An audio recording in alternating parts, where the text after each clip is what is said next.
محققین نے مریخ کے زیر زمین مائع پانی کے اتنے بڑے ذخائر دریافت کیے ہیں جو سیارے کی سطح پر موجود سمندروں کو بھرنے کے لیے کافی ہیں۔ ناسا کے انسائٹ لینڈر سے حاصل ہونے والے ڈیٹا کو استعمال کرتے ہوئے سائنسدانوں نے اندازہ لگایا کہ زیر زمین موجود پانی مریخ کو 1 سے 2 کلومیٹر گہرائی میں ڈبو سکتا ہے، لیکن ماہرین کا کہنا ہے کہ مستقبل میں مریخ پر فراہمی کے لیے اس آبی ذخائر سے فائدہ اٹھانے کی کوشش کرنے والے کسی بھی شخص کے لیے اس کے زیادہ استعمال کا امکان نہیں ہے۔ یہ مریخی تہ کے وسط میں چٹان میں موجود چھوٹی چھوٹی دراڑوں میں واقع ہے، جو سطح سے 11.5 سے 20 کلومیٹر کے درمیان ہے۔ یہاں تک کہ زمین پر بھی 1 کلومیٹر گہرا سوراخ کھودنا ایک چیلنج ہے۔ امریکہ میں قائم UC برکلے سے تعلق رکھنے والے وشان رائٹ کا کہنا تھا کہ مریخ کے موسم، سطح اور اندرون کی ارتقاء کو سمجھنے کے لیے آبی چکر کو سمجھنا اہم ہے، اور کارآمد ابتدا اس بات کی شناخت ہے کہ پانی کہاں ہے اور کتنی مقدار میں ہے۔ Instant messaging application what's app meta AI chat bot کے لیے وائس چیٹ موڈ فیچر پر کام کر رہی ہے۔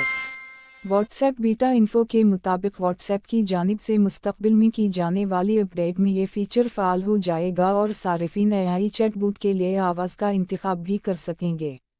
میٹا AI کے ساتھ بات چیت کرنے کے لیے اپنی آواز کا استعمال کرنا روابط کو ٹیکسٹ کرنے کے مقابلے میں بہت آسان بنا دے گا۔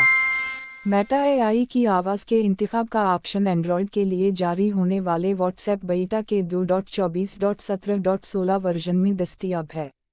سوشل میڈیا پلیٹ فارم ٹک ٹاک نے اعلان کیا ہے کہ کمپنی پلیٹ فارم پر گروپ چیٹس کا فیچر شامل کرنے جا رہی ہے جس میں 32 افراد شامل ہو سکیں گے۔ یہ فیچر 16 برس اور سے زیادہ عمر کے صارفین کے لیے دستیاب ہوگا، جس کو استعمال کرتے ہوئے صارفین اپنے دوستوں اور رشتہ داروں کے ساتھ علیحدہ میسجنگ ایپ کھولے بغیر ٹک ٹاک شیئر کر سکیں گے۔ صارفین ان باکس بٹن پر ٹک کر کے چیٹ پر ٹک کرنے کے بعد اپنے دوستوں کا انتخاب کر کے گروپ چیٹ شروع کر سکتے ہیں۔ واضح رہے، آپ صرف اس وقت کسی گروپ میں شامل ہو سکتے ہیں جب آپ کو کسی ایسے فرد کی جانب سے دعوت نامہ ملے جن کو آپ فالو کرتے ہوں۔ مزید یہ کہ اگر آپ کسی کو پلیٹ فارم پر میسج کرنے کی اجازت نہ دیتے ہوں تو آپ کو ان کی جانب سے کوئی دعوت موصول نہیں ہوگی۔ 18 برس سے کم عمر صارفین کے لیے قواعد کچھ مختلف ہیں۔ یہ صارفین صرف تب گروپ چیٹ میں شامل ہو سکتا ہے جب کم از کم ایک فرد اس گروپ میں شامل ہو جو ان کو فالو بیک کرتا ہو۔ وہ نوجوان جو گروپ چیٹ تشکیل دیں گے ان کو بذات خود گروپ میں شامل ہونے کی درخواست کو دیکھنا اور منظور کرنا پڑے گا۔ ڈاکٹر نے حال ہی میں ایک جینس کی نشاندہی کی ہے جس کو دیکھتے ہوئے ماہرین جلد ہی یہ پیشگوئی کرنے کے قابل ہو سکتے ہیں کہ آیا آپ کا انفلوئنزا انفیکشن جان لیوا ہو جائے گا یا آپ جلد صحت یاب ہو جائیں گے۔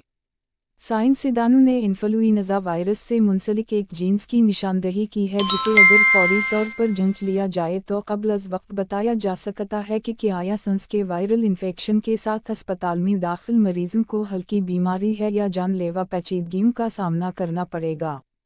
سیل میں شائع ہونے والی نئی تحقیق کے مطابق OLAH نامی جینس کے اظہار کی سطح بیماری کی شدت کا تعین کرنے میں اہم ہے۔